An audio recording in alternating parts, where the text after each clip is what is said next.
Yes, thank you for coming. Before I start on Santa's Village, I have a question that I would like to ask everyone. Do you remember the Kittyland Park that was across the street next to the Cockadoodle? I don't remember it, but I have friends who do. There was a big discussion, and they were trying to get other people to remember it.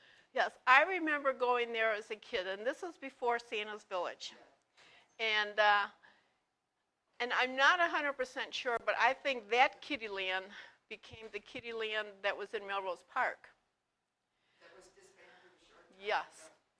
Some of those rides, the little hand cars, and the little Ferris wheel that they had across the street from Santa's Village, went to Kittyland in Melrose Park. When they closed, we got them. So they are across the street from where they started in the early 50s. Just that little bit of trivia, and not necessarily about Santa's Village, but about East Dundee. And like Karen introduced me, my name is Susan Holliman. I am from Dundee. I have lived here, I'd say, all my life, with the exception of a few years in Algonquin. And I love Dundee. I love East Dundee, and I am so pleased and so happy with what I see going on now.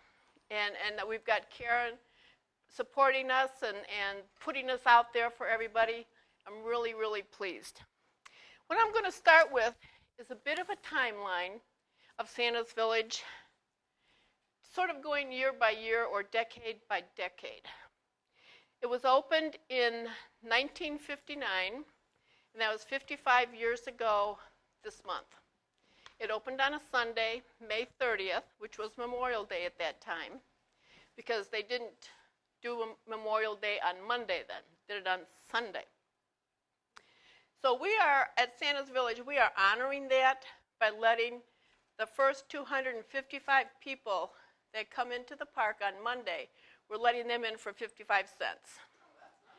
So if you want to come early in the morning and stand in line for a long time to get in for 55 cents, you're very welcome. What time is that? It starts we open at 11, but I know people are lining up a lot earlier. So anyway, we opened in 1959. 1963, the Polar Dome opened. And I have some pictures here of an artist's rendition of what the Polar Dome was going to look like.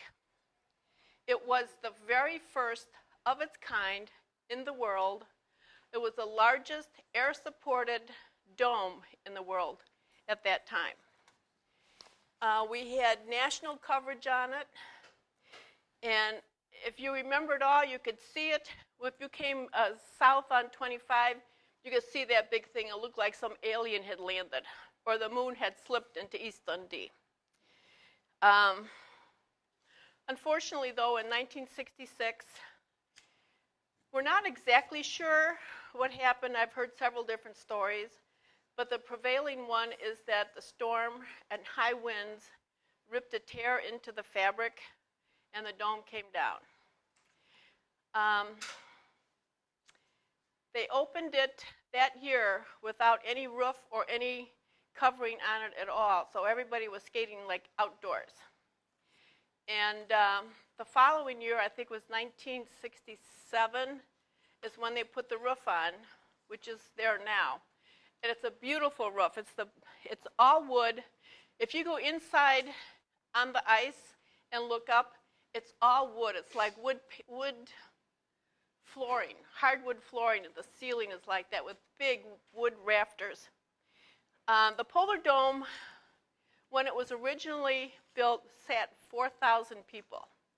When they put the roof on, they cut that in half. So only 2,000 could fit. They put in a sports shop, a restaurant, a skate shop, and a snack bar. So that whole half was not the original part. And that stayed open until April of 2006. We had our last ice show that year. I produced 25 ice shows there. I was the skating director and instructor there. I was also associate rink manager since 1982. He was one of our students there. Yes. In fact, a little more trivia. Our two-time national pairs champion, Rockney Brubaker, had his first skating lesson at the Polar Dome. Yes. So I'm very proud of that because he went on to become quite a skater. His brothers and sisters, too, or his one sister and one brother also were skaters. Did very well. Which takes us to 1965. Glenn Holland, the builder of Santas Village, at that time built it for $1 million. In 1959, it cost $1 million to build that.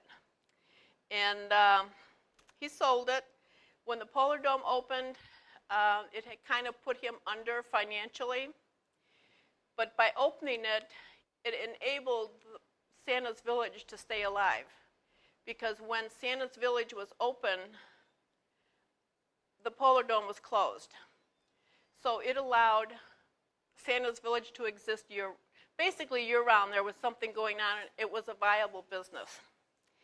1965, Darrell Everding, who also owned Adventureland in Addison. I think we all remember that, don't we? Yeah. Adventureland? Yeah.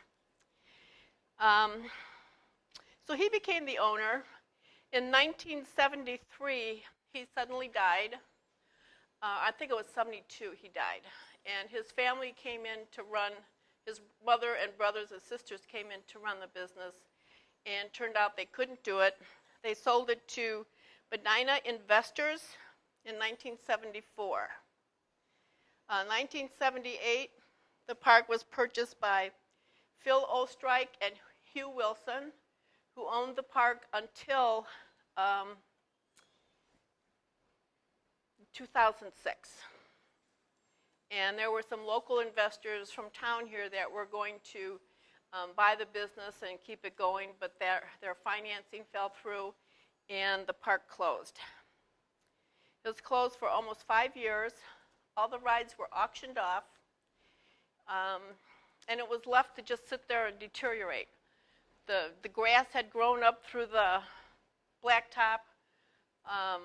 All the buildings were covered with, weeds had grown up, grown over. It was a mess. It was anybody that had been there as a child to see it then would have sat and cried. It was really awful. Our sister park, Racing Rapids, was opened in 1983. It proved to be popular, but it only had a very, very short season. Was not financially viable. It sort of existed because Santas Village existed. So if it wasn't for Santas Village, financially supporting Racing Rapids, it never would have made it. And I don't have the year that closed, but I think it was 2 years before Santas Village closed, which would have made it like 2004, something like that.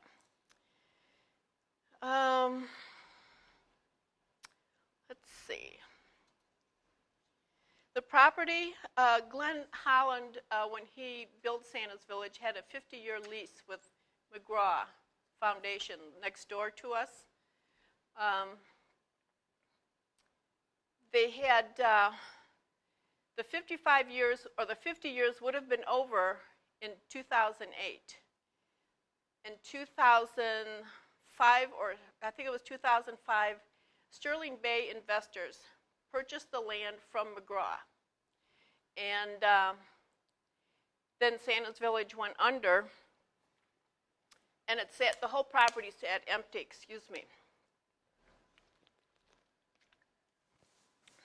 sat empty for a long time.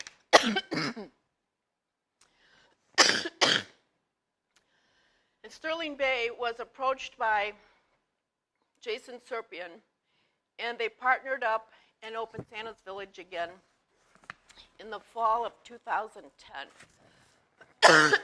Excuse me. Paintball Explosion, I believe they came on the south end of the property about the same time. I don't know too much about them or their business. They are not affiliated with Santa's Village in any way. So when you look at Santa's Village and you see all that paintball explosion stuff, it makes you wonder what you're getting into. But Santa's Village, our side of the park, is very much like it used to be. So. What's the oldest item in the park that's still from North Pole and the slide. Excuse my tickle. Okay, and I also have some pictures here of things the way they used to be. If you want to start passing those around and let everybody take a look and jog those memories.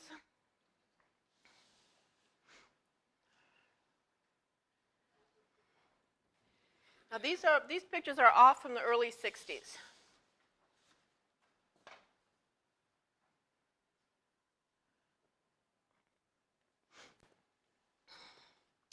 I'm going to talk a little bit about the managers that have been through the park. There have been very few, actually. There's Charles L. Poe, the Ray Van Royce, Jack Morningstar, and Don Holliman. Don has been there since 1967. And the Santas that we had were James Combs, John Lavoie, Don Gores, who was a local icon in East Dundee, and our current Santa, Phil Wentz, who is by far the best Santa you ever want to know. He knows everything about Santa Claus. He knows the complete history of just about anything to do with Santa Claus. He's got his own, he's collected a lot of memorabilia from Santa's Village, and he's hoping to open a museum at some point in time. And, let's see.